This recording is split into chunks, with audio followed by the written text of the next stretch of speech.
नमस्कार, आप सभी का हार्दिक स्वागत एनवीर एजुकेशन के इस यूट्यूब चैनल पर। आप सभी के लिए राजस्थान कंप्यूटर अनुदेशक भर्ती की बेहतरीन तैयारी के लिए प्रत्येक सब्जेक्ट वाइज जो क्लासेज हैं इस चैनल के ऊपर आपके लिए कंडक्ट करवाई जा रही हैं। साथियों, कंप्यूटर फंडामेंटल, कंप्यूटर ऑर्गेनाइजेशन और आर्किटेक्चर, डीबीएमएस और एसक्यूएल तथा उसी के साथ हमारे चैनल पर पाइथन का पहला पड़ाव जो है पूरा हो चुका है। मतलब पाइथन की जो कंप्लीट प्रोग्रामिंग के हिंदी में जो है नोट्स और क्लासेज जो है प्रैक्टिकल विद आपको चैनल पर करवाई दी गई हैं। अगर आपने सारी क्लासेस ज्वाइन नहीं किया तो जरूर ज्वाइन कीजिएगा। आपको अगर एग्जाम के अंदर 100% मार्क लाने हैं तो आप प्रत्येक टॉपिक को गहनता से पढ़ें, और उन टॉपिक को गहनता से पढ़ाने के लिए हमारे चैनल के ऊपर हर एक वीडियो को अलग से समझा के आपके लिए डाल दिया गया है, तो आप उसको जरूर ज्वाइन कीजिएगा। और आगामी क्लासेस की सूचना आपको अगर तुरंत आपको अपने डिवाइस पर मिले और आप उन क्लासेस को टाइम पर ज्वाइन कर सकें तो इस है तो आप हमारे इस चैनल को सब्सक्राइब करके एक साइड में जो बेल आइकॉन आ रहा है उसको ऑन कर लीजिए, जिससे हमारी क्लास अपलोड होती सूचना उसकी तुरंत आपको अपने डिवाइस पर मिल सकें। तो चलिए शुरू करते हैं आज की ये क्लास। तो आज से हम जो है सी प्रोग्रामिंग का जो है शुरुआत कर रहे हैं। मतलब आज से हम जो है सी प्रोग्रामिंग के बारे में जितने भी कॉन्सेप्ट्स हैं उनको थ्योरी और प्रैक्टिकल दोनों जो है देखेंगे।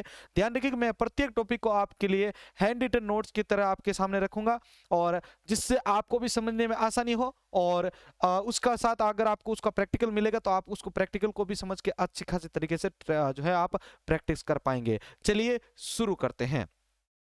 तो आज की हमारी जो क्लास होने वाली है उसके अंदर हम सी भाषा का परिचय और सी भाषा से संबंधित जो हिस्ट्री है तो उसके बारे में जानने वाले हैं। बहुत ही शानदार तरीके से आप सभी के लिए नोट्स तैयार किए गए हैं भाई। इन नोट्स के लिए और इन क्लास की मेहनत के लिए जल्दी से हमारी इस वीडियो को लाइक कर दीजिएगा। चलिए शुरू करते हैं आज की इस क्लास को। ठीक है, तो सबसे पहले मैं आपको बताना चाहूंगा सी भाषा के परिचय के अंतर्गत देखो हम बात कर रहे हैं प्रोग्रामिंग भाषा की। ठीक है ना, प्रोग्रामिंग लैंग्वेजेस के बारे में बात कर रहे हैं। आपके सिलेबस के अंदर जिस प्रकार से आपको पता होगा कि सिलेबस के अंदर दे रखा है कि आपको प्रोग्रामिंग भाषाएं सीखनी है, उसके अंदर प्रोग्रामिंग भाषाओं का नॉलेज होना आपको जरूरी है, जिसके अंदर आपको पाइथन दे रखा था और सी, सी प्लस प्लस, जावा, डॉट नेट दे रखे। तो सी लैंग्वेज के अंदर अगर आप अच्छे खासे तरीके से अगर इसको समझ जाते हैं तो आपको कोई भी प्रोग्रामिंग लैंग्वेज सीखने में ज्यादा प्रॉब्लम नहीं आएगी। आप उनके कॉन्सेप्ट होते हैं लगभग हर एक लैंग्वेज के अंदर सेम होते हैं, बस उनके लिखने का तरीका अलग होता है, बाकी कॉन्सेप्ट सारे के सारे वे ही होते हैं। तो देखिए सबसे पहले मैं आपको बताता हूं सी भाषा के परिचय के अंतर्गत सी भाषा को सीखने से पहले इसकी बेसिक जानकारी होना जरूरी है। आइए जानते हैं सी भाषा सीखना आखिर क्यों जरूरी है, मतलब सी भाषा क्यों सीखना है, अपन को इसके पीछे क्या लॉजिक है। देखिए डेटाबेस सेक्टर में यूज होने वाले ओरेकल सॉफ्टवेयर को सी में बनाया गया है। मतलब इसको समझाने से पहले आपको मैं बता देता हूं कि आज के टाइम में टॉप मोस्ट जो फेमस सॉफ्टवेयर हैं, कुछ फेमस प्रोग्राम्स हैं, वो सारे के सारे जो हैं उन ऑपरेटिंग सिस्टम है, कुछ कुछ सॉफ्टवेयर्स हैं, कुछ बड़े बड़े प्रोग्राम्स हैं, तो उनको जो है सी भाषा के द्वारा लिखा गया है, सी भाषा के अंदर डेवलप भी किया गया है। तो उनमें कुछ मुख्यतः देखिए आपका डेटाबेस सेक्टर में यूज होने वाले ओरेकल जो सॉफ्टवेयर है उसको जो है सी भाषा में बनाया गया है या सी भाषा के अंदर उसका कोड लिखा गया है। आगे देखिए एंड्रॉइड का विकास सी में हुआ है। जो आप एंड्रॉइड मोबाइल पर अभी मुझे देख पा रहे हो तो ये इस एंड्रॉइड मोबाइल के अंदर जो ऑपरेटिंग सिस्टम है एंड्रॉइड, उसका विकास भी सी लैंग्वेज में हुआ है। आगे देखिए माई एसक्यूएल सी में बनाया गया है। आपको पता होगा तो माई एसक्यूएल जो सॉफ्टवेयर था जिसके बारे में हमने कंप्लीट प्रैक्टिकल क्लासें देखी थी डीबीएमएस के अंतर्गत, तो वो भी आपने जो यूज किया था या मेरे साथ जो क्लासें देखी थी तो उस सॉफ्टवेयर को भी सी लैंग्वेज के अंदर ही बनाया गया है। आगे देखिए डिवाइस ड्राइवर को भी सी में बनाया जाता है। अब बात आती है डिवाइस ड्राइवर क्या होता है। देखिए ध्यान से समझिएगा इस चीज को। डिवाइस ड्राइवर जो होते हैं डीडी, ये क्या होते हैं कि जैसे आपने एक नया कंप्यूटर लिया या आपके कंप्यूटर पर जो कीबोर्ड ऑलरेडी था वो क्या हो गया कि खराब हो चुका, अब आपने क्या है कि एक नया कीबोर्ड लेकर आए, तो जैसे ही वो कीबोर्ड लेकर आएंगे और आप उसको अपने सीपीयू के साथ कनेक्ट करेंगे तो उसको कनेक्ट करते ही उसके ड्राइवर पहले इंस्टॉल हो गए उस कंप्यूटर पर, फिर वो ड्राइवर जो है फिर वो जो आपका कीबोर्ड है वो काम करने के लायक बनेगा। सीधी सी बात है कि अगर एक हार्डवेयर को अगर आप अच्छे तरीके से ऑपरेट करना चाहते हो कंप्यूटर की मदद से तो उस हार्डवेयर का जो ड्राइवर है उसका जो प्रोग्राम होता है उसका जो सॉफ्टवेयर है वो आपके कंप्यूटर में इंस्टॉल होना जरूरी है। अब बहुत सारे हार्डवेयर होते हैं, ठीक है ना, चाहे आप अपने इंटरनेट के लिए जो डोंगल यूज कर रहे हैं उसका मान लीजिए, या माउस, कीबोर्ड, माउस, ये जितने भी डिवाइस है, चाहे प्रिंटर हो, पहले वो जब प्रिंटर इंस्टॉल होता है या कोई भी जब आप प्रिंटर का यूज करते हैं तो आपको पता होगा कि प्लग करते ही आपके लिए सबसे पहले उसके ड्राइवर के जो सॉफ्टवेयर होते हैं वो आपके कंप्यूटर में इंस्टॉल होते हैं, देन आप उनको अच्छी खासी तरीके से ऑपरेट कर पाते हैं। तो वे जो सॉफ्टवेयर होते हैं उनके लिए जो प्रोग्राम बनाए जाते हैं वे भी सी में बनाए जाते हैं। आगे देखिए, सी भाषा की मदद से वेब ब्राउजर भी बनाए गए हैं, ठीक है ना। जो आज के टाइम में ज्यादा फेमस जो सॉफ्टवेयर वेब ब्राउजर है जैसे क्रोम है, सफारी है, ठीक है ना, तो इन सभी सॉफ्टवेयर का, इन सभी ब्राउजर्स का जो कोर कोड है वो भी सी भाषा की मदद से लिखा गए हैं। अब उसमें जैसे जैसे नया इंप्लीमेंट होता है तो उसके साथ साथ आपको पता होगा कि अन्य भाषाओं का भी इसके साथ समायोजन कर लिया जाता है, ठीक है। या हम कह सकते हैं कि सी भाषा का विकास करने का उद्देश्य, ठीक है। अब देखिए नेक्स्ट यहाँ पर ये ब्राउजर के बाद देखते हैं जो आपका एक फेमस ऑपरेटिंग सिस्टम ने नाम भी सुना होगा आपने, यूनिक्स ऑपरेटिंग सिस्टम, इसका डेवलपमेंट सी भाषा में हुआ है। या आपको मैं ऐसा कह सकता हूं या आप मान सकते हैं कि सी भाषा का बनाने का यानी सी लैंग्वेज को बनाने का एक उद्देश्य मेन यही था कि हम इसके अंदर यूनिक्स ऑपरेटिंग सिस्टम का डेवलपमेंट करेंगे। फिर जब ये यूनिक्स ऑपरेटिंग सिस्टम बनके तैयार हुआ तो अच्छे खासे तरीके से सक्सेस हुआ, तब क्या हुआ कि इसी सी भाषा को यूज करते हुए बहुत सारे बड़े बड़े प्रोग्राम और सॉफ्टवेयर को बनाना शुरू किया गया था। तो मेन जो उद्देश्य था वो यूनिक्स ऑपरेटिंग सिस्टम को बनाना था। आगे देखिए, आज भी सिस्टम सॉफ्टवेयर, डिवाइस ड्राइवर व एम्बेड सिस्टम क्या होता है, देखिए कि आज के टाइम में ऐसा भी हो रहा है कि बहुत सारी जो मशीनें होती हैं वो कंप्यूटर के द्वारा ऑपरेट की जा रही हैं, तो ये एम्बेड सिस्टम है। इन मशीनों के अंदर जो सॉफ्टवेयर है, ठीक है ना, उसके अंदर एम्बेड सिस्टम है। अब देखिए, घर के अंदर यूज होने वाली आपका जो घर के अंदर यूज होने वाला जो एक वॉशिंग मशीन है वो भी एक प्रकार का कंप्यूटर, क्योंकि अंदर एक उसके अंदर एक फिक्स फंक्शनलिटीज डाल दी गई है कि आपको सिर्फ ये ही काम करना, तो वो सिर्फ वो ही काम कर रहा है, तो ये एम्बेड सिस्टम की श्रेणी में आ रहा है, ठीक है ना। तो उसके अंदर भी माइक्रोचिप है, ठीक है ना। इसी प्रकार आप सिस्टम सॉफ्टवेयर देखेंगे जो सिस्टम को मैनेज करने का काम कर रहे हैं, डिवाइस ड्राइवर हैं जो डिवाइस है उनको ऑपरेट करने में जो हेल्प कर रहे हैं अपने कंप्यूटर पर, तो उनके लिए भी सॉफ्टवेयर बनाए जा रहे हैं। तो ये जितने भी प्रकार के सॉफ्टवेयर हैं तो ये आपके सी भाषा की मदद से बनाए जा रहे हैं। तो सी भाषा सीखना मतलब बहुत सारा आपका अच्छा खासा कॉन्सेप्ट जो है वो भी आपका यहां पर क्लियर हो जाता है। अगर आप एज स्टूडेंट व्यू की मदद से, अगर आप एज स्टूडेंट व्यू से देखें कि भाई अगर कोई स्टूडेंट इसको सीख रहा है तो उसका क्या मतलब जो है यूज हो, मतलब उसको क्या इसकी मदद से जो है एडवांटेज होंगे, तो मैं आपको सीधी सी बात बता देता हूं कि अगर वो प्रोग्रामिंग के क्षेत्र में नया नया, अगर वो प्रोग्रामिंग सेक्टर में नया नया अगर वो स्टूडेंट को जुड़ रहा है, अगर अपनी प्रोग्रामिंग स्किल्स को अच्छे खासे तरीके से वो बिल्ड करना चाहता है, तो उसके लिए सी भाषा जो होती है, सी लैंग्वेज होती है, वो बहुत ही ज्यादा हेल्प करती हैं। क्योंकि सी भाषा के अंदर जितने भी कोर कॉन्सेप्ट होते हैं, जो भी डीपली कॉन्सेप्ट होते हैं, अगर उनको वो अच्छे खासे तरीके से समझ जाता है तो कोई भी प्रोग्रामिंग को सीखने के अंदर उनको कोई भी प्रॉब्लम नहीं होगी। आपने देखा होगा कि हमने पाइथन सीखी थी, तो पाइथन के अंदर लगभग बहुत सारे ऐसे कॉन्सेप्ट थे जो कि अन्य प्रोग्रामिंग लैंग्वेज के अंदर भी आपको देखने को मिलते हैं। तो मेरी यही राय रहेगी आपको कि अगर आप अच्छे खासे तरीके से अगर इस सी प्रोग्रामिंग को सीख जाते हैं तो इसके क्वेश्चंस आपके लिए इंटरव्यू वगैरह जो भी आप बड़े बड़े क्वेश्चंस देते हैं, रिटन एग्जाम होते हैं, उसके अंदर भी इसमें से क्वेश्चन बहुत सारे आते हैं, ठीक है। अब आगे बढ़ते हैं भाई। अब आपको मैं बताता हूं सी लैंग्वेज का हिस्ट्री, सी भाषा का क्या इतिहास है। डायरेक्टली हम जंप नहीं करेंगे, सी को इसने बनाया था, वो थोड़ा सा इसका बैकएंड देख लेते हैं हम। तो देखिए, सी भाषा के बारे में इतिहास जानने के लिए आपको सी भाषा से पहले बीसीपीएल का विकास जो था वो मार्टिन रिचर्ड ने 1966 में किया था, 1966 के अंदर, ठीक है ना। मतलब सी भाषा जो बनी थी उससे पहले एक लैंग्वेज आई थी बीसीपीएल, जिसका फुल फॉर्म एग्जाम में कई दफा पूछा जा चुका है, बेसिक कंबाइंड प्रोग्रामिंग लैंग्वेज। क्या नाम है भाई? बेसिक कंबाइंड प्रोग्रामिंग लैंग्वेज है। इसका डेवलपमेंट जो है वो मार्टिन रिचर्ड्स ने 1966 में किया था। ध्यान रखिए इस क्वेश्चंस के ऊपर, जो भी आपके लिए डेली में क्लास लेके आ रहा हूं तो उन क्लासेस के अंत में आपसे कुछ क्वेश्चंस पूछे जाते हैं जो आपकी क्लास डेली होती है उसी क्लास में से पूछे जाते हैं। इसलिए पूरी क्लास को ध्यान से देखना ताकि लास्ट वाले क्वेश्चंस के आंसर आप आसानी से दे पाए। तो देखिए, बीसीपीएल लैंग्वेज आई थी, उसको मार्टिन रिचर्ड ने 1966 में बनाया था। अब इसी बीसीपीएल के अंदर क्या किया गया भाई? कुछ सुधार किए गए, ठीक है ना, कुछ नया डेवलप किया गया, कुछ नए फंक्शन जो ऐड किए गए हैं। और 1969 में केन थॉम्पसन ने बी भाषा का आविष्कार किया था, यानी बी लैंग्वेज का आविष्कार किया था। और यही बी लैंग्वेज जो है वो सी भाषा का आधार कही जाती है, आपको मैं बता देता हूं, ठीक है ना। बीसीपीएल आई थी, बीसीपीएल को मार्टिन रिचर्ड ने 1966 में बनाया था और उसी बीसीपीएल के अंदर सुधार किया और एक नई लैंग्वेज बनी गई बी लैंग्वेज, जिसको 1969 में केन थॉम्पसन ने बनाया था। किसने बनाया था भाई? केन थॉम्पसन ने बनाया था 1969 में, ठीक है ना। केन थॉम्पसन जो है वो यूनिक्स ऑपरेटिंग सिस्टम का विकास करना चाहते थे, इसलिए उन्होंने बी भाषा का आविष्कार किया था। और इसी यूनिक्स ऑपरेटिंग के सिस्टम के जो आविष्कारक है वो केन थॉम्पसन भी माने जाते हैं, ध्यान रखिएगा। तो केन थॉम्पसन का जो एक उद्देश्य था कि मुझे यूनिक्स ऑपरेटिंग सिस्टम को डेवलप करना है, तो इसके लिए उन्होंने क्या किया कि इसी बीसीपीएल के अंदर किया चेंजेस और बी भाषा का आविष्कार कर दिया, यानी बी भाषा बना डाली। अब इसके अंदर भी कमियां थी। देखो, जब भी कोई नया इन्वेंट होता है तो उसके अंदर पहली जो चीज है उसके अंदर कोई ना कोई कमी है या कुछ ना कुछ फंक्शनलिटी कम होती है, तभी वो उसके अंदर नया आविष्कार हो पाता है। तो अब देखिए कि केन थॉम्पसन ने यूनिक्स ऑपरेटिंग सिस्टम को बनाया तो था और इसकी मदद से, लेकिन वो ज्यादा सक्सेस नहीं हो पाया था। तो क्या हुआ कि इसके बाद इसी मार्टिन रिचर्ड्स के साथ जो है एक और व्यक्ति काम करता था जिनका नाम था डेनिस रिची। क्या नाम था? Dennis Ritchie. तो इसके बाद डेनिस रिची ने सन 1972 में 8&T बेल लैब के अंदर, ये कहाँ आई हुई है? यूएसए के अंदर है, ध्यान रखिएगा। एक बेल है 8&T।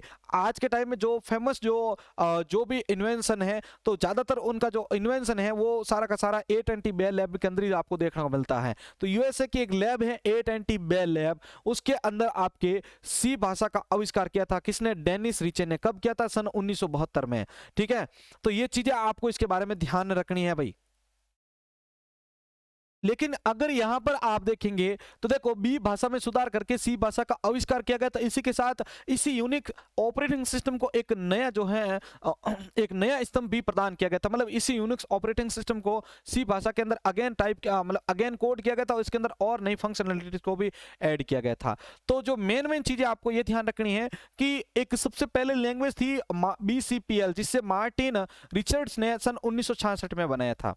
इसके बाद इसी बीसीपीएल के अंदर और नया डेवलप किया गया और 1969 में केन थॉम्पसन नाम का एक व्यक्ति था जिसने बी भाषा का आविष्कार किया था। और केन थॉम्पसन ने इसका आविष्कार क्यों किया था बी भाषा का? वो एक ऑपरेटिंग सिस्टम बनाना चाहते थे जिसका नाम था यूनिक्स ऑपरेटिंग सिस्टम।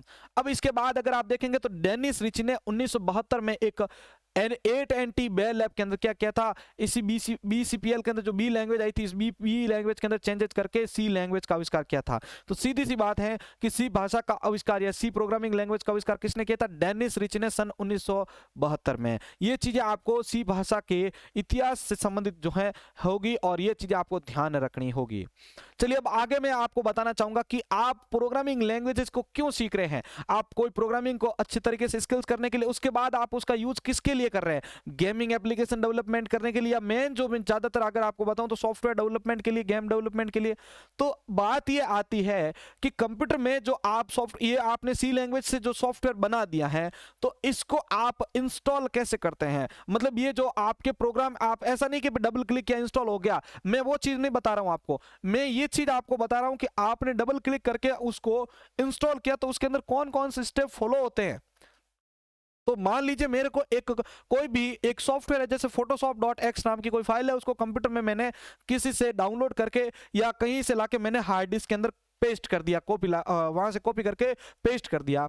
अब मैं उसके ऊपर क्या करूंगा? डबल क्लिक करूंगा, तो डबल क्लिक होने पर वो एक्स फाइल जो होगी वो रन होगी। अब रन होने पर क्या होता है, आपको मैंने बताया था कि रन होने पर, जब मैंने बेसिक पढ़ाया था तब बताया था कि रन होने पर कोई भी प्रोग्राम जो होता है वो जाता है रैम के अंदर, हार्ड डिस्क से रैम के अंदर जाता है।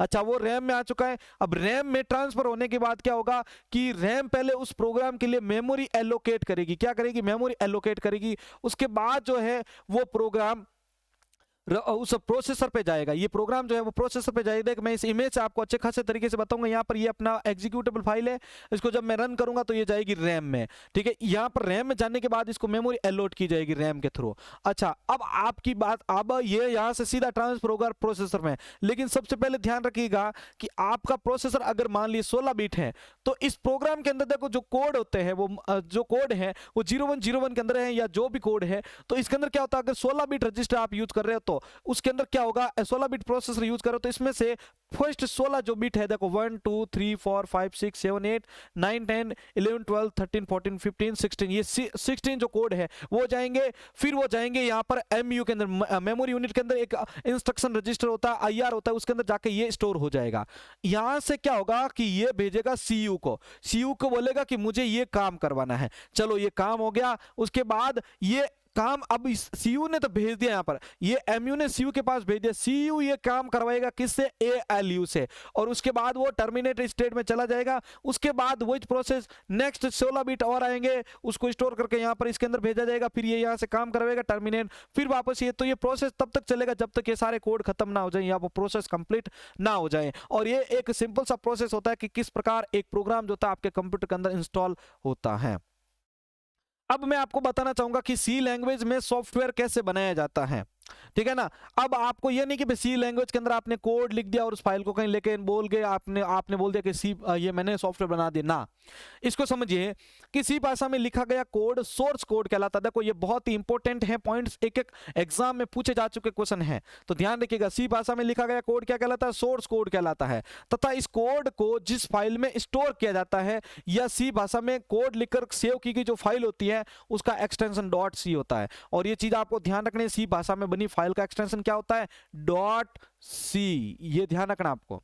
अब देखिए ये जो सी वाली फाइल है, इस सोर्स कोड को, यानी जो सी वाली फाइल है सोर्स कोड वाली फाइल, उसको कंपाइलर के थ्रू, अब यहां पर बात कंपाइलर की आ गई है, तो मैं आपको बताना चाहूंगा कि कंपाइलर और एक इंटरप्रेटर होता है। कंपाइलर कब यूज किया जाता है, जब किसी प्रोग्राम, देखो कंपाइलर क्या करता है, किसी प्रोग्राम के अंदर जितनी लाइंस लिखी गई है सभी को एक साथ पढ़ेगा, उसके बाद उसका आउटपुट जनरेट करेगा। लेकिन हमने पाइथन जो सीखी थी उसके अंदर आपको मैंने बताया था कि वो इंटरप्रेटेड लैंग्वेज इंटरप्रेटर यूज करती है, तो उसमें क्या है कि ये लाइन पढ़ा उसका आउटपुट दिया, लाइन पढ़ा उसका आउटपुट दिया, अगर कोई एरर आती है तो भी यहां पर आपको पता चलेगा। तो इंटरप्रेटर क्या होता है कि यहां पर आपको लाइन बाय लाइन कोड को एग्जीक्यूट करता है और आउटपुट भी साथ में दे देता है।